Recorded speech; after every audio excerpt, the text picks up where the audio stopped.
The plan of attack with tonight was to win the race, so obviously that didn't happen, but I was more planning on winning the race and letting the points take care of themselves. The car was good in qualifying, but we, for what I thought was good, wasn't that good. So we ended up timing 6th, and I thought we were probably good enough for maybe top 3. The car was smooth, but obviously we didn't have the straight line speed that we needed. First heat we ran decent, but I probably drove the wrong part of the track for too long, and I maybe could have got an extra spot. The next heat we used the tyre that was old, and we were nowhere. So then the dash, we scraped into the dash, and then I chose the wrong line. I should have chosen the inside, chose the outside.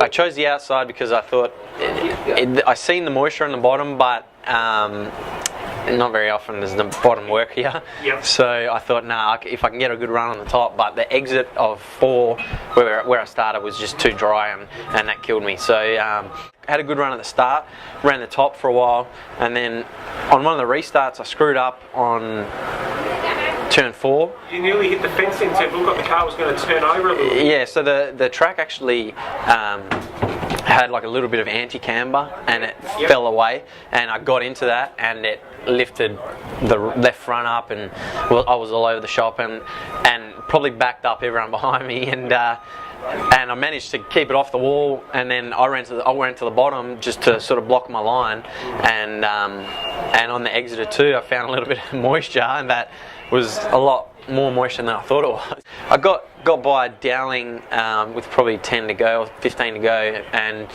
caught up to Jamie, but it was tough. I was trying to save tyres because I wore the tyres out a lot running the top at the start, so it was trying to keep the tyres under them, but the last 5 laps I drove it a lot harder, and I probably should have driven it a bit harder a bit earlier.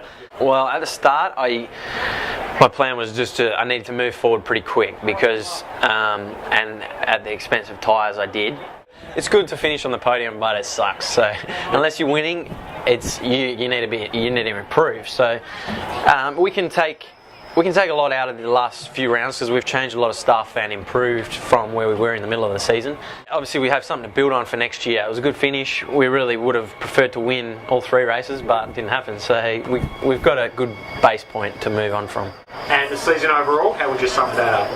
Well, I don't know. I would say it was pretty average, but we won 2 races. One race we really deserved to win. The other race I was probably just a bit smarter than everyone, and we managed to get from, I think we started 11th or 14th, and just found the rubber earlier. It wasn't the season that we wanted, so we really wanted to win a few more races, win the AHG points. We'd lost that by, I'm not sure how many points, it wasn't many, but the middle of the season really cost us.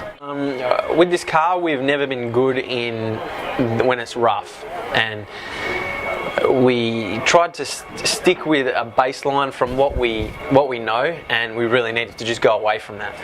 And we've changed a bunch of things, and it seems to have worked what we've done. We should have just done it earlier, rather than you've got your base set line that you try and keep with and then adjust things, but sometimes you just got to get rid of that.